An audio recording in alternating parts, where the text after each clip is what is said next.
자궁 내부 쪽으로 네. 자궁 내막 쪽에 생기는 근종이 있고요. 장막이라 그래서 이제 자궁 바깥벽 쪽에 이제 생기는 근종이 있고 아예 근육 중간에 생기는 근육 내 근종이 있습니다. 이렇게 세 가지에 따라서 증상이 다른데 내막 쪽에 있을 때만 증상을 많이 보이는 경우가 있겠습니다.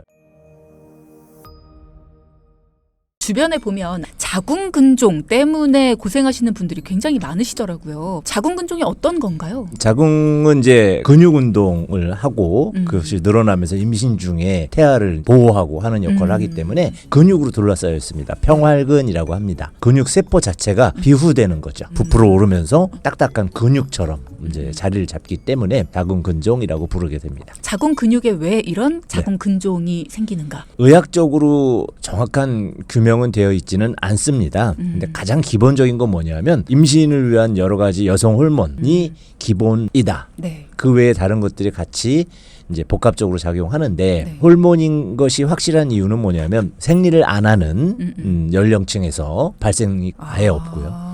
그리고 폐경이 되면 근종이 컸던 분들도 자연 소멸되거나 사가지는 크기가 살짝 줄거나 그대로 굳어버리거나 증상이 소실되는 경우들이 생기기 때문에 호르몬에 기반을 둡니다만 그 외에도 굉장히 다양한 뭐 스트레스라든지 음식, 비만 또 이제 유전적인 부분까지 이제 여러 가지가 작용하고 있다고 추측되고 있습니다. 최근에는 자궁근종이 생기는 나이대가 좀 젊어지고 있다. 그러니까 네. 가임기 여성들도 자궁근종이 많이 생긴다. 실제로 그렇습니까?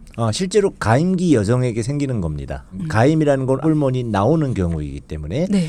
노산이라도 사실은 40대 중후반에 임신하는 경우도 있으시죠. 맞아요. 폐경이 되지 않으면 다 가임 연령입니다. 그래서 가임 연령이 생기는데 주로 아주 초기보다 과거에는 35세 이상에서 더 많이 발생했었는데 비율이 점점 이제 20대 후반, 30대 초반으로까지 내려가는 경향성을 보이고 있어서 사회적으로 주의를 좀 요해야 되는 질환이 되고 있죠. 증상이 특별히 없다고 들었어요. 없는 경우가 많습니다. 이유는 이제 한 80% 정도는 증상이 없다 또는 경미하다라고 말씀하시게 되는 것이 근종이 생기는 부위가 좀 있습니다. 자궁 내부 쪽으로 네. 자궁 내막 쪽에 생기는 근종이 있고요. 장막이라 그래서 이제 자궁 바깥벽 쪽에 이제 생기는 근종이 있고 아예 근육 중간에 생기는 근육 내 근종이 있습니다. 이렇게 세 가지에 따라서 증상이 다른데 내막 쪽에 있을 때만 증상을 많이 보이는 경우가 있겠습니다. 왜냐하면 내막은 수정란, 네. 난자가 수정이 됐을 때 착상을 하는 곳이잖아요.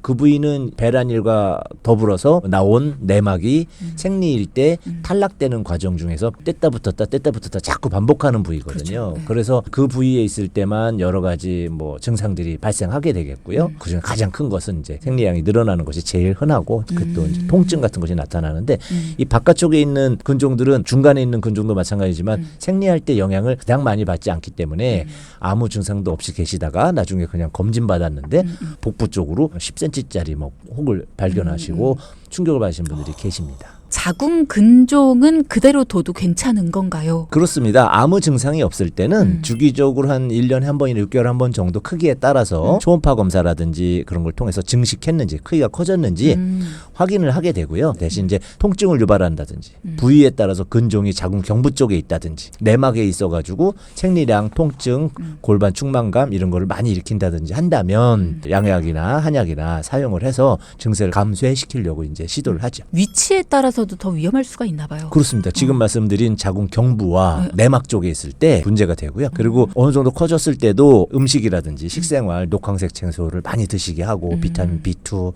비타민 B5 이런 걸 많이 드시게 하고 특히 많이 걷는 게 좋습니다. 걸어서 혈류순환이 촉진되게 하면 또 하체 쪽으로 중력도 영향을 주잖아요. 그러면 혈류들이 자궁 쪽으로 많이 가고 비만 케어하고 이렇게 되면 근종의 크기가 크지 않고 그대로 유지되는 경우도 많이 있거든요. 자궁선종에 대한 이야기로 넘어가서 일단은 자궁선종이 무엇인가부터 시작을 해볼까요? 근종하고 비슷하게 부르시지만 사실은 선종이라는 병명보다는 자궁 선근증? 근육의 증세를 보이긴 하지만 네. 근육에 있는 병이 아니고 내막이 증식합니다. 그래서 자궁 근육으로 파고 들어가는 거죠. 이렇게만 이야기 들어서는 그게 심각한 거 아닌가? 라는 생각이 드는데. 굉장히 심각합니다. 근육 바깥에 발생했을 때 아무 증상도 없어요 라고 말씀드린 네네네. 것처럼 이 부분은 아예 안에서 시작한 거기 때문에 발생하지 말아야 될 부분에 증식이 발생하고 보통은 이제 근육 같은 경우는 팽창을 하고 수축하는 과정에서 알이 배긴다든지 근육의 어느 한 부위가 경결이 생기고 그것이 커지면서 근육을 부풀려서 근종을 생성할 수는 있지만 자궁 내막은 보름 간격으로 생겼다 없어졌다 이렇게 하는 과정을 거쳐야 되는 건데 네. 그 부위가 증식을 한다는 것은 유전적 변이와 이런 것 때문에 유사암으로 이제 전이될 확률이 높은 것이 이제 선종이죠. 그러면 이거는 증상이 어떻게 돼요? 출혈이 가장 큰 증상인데 생리혈량이 많아지는데 아무래도 혈액이 나오는 원천이 내막이기 때문에 혈액 출혈량도 훨씬 많고요. 통증도 훨씬 많고요. 요통이나 기타 다른 증세 또는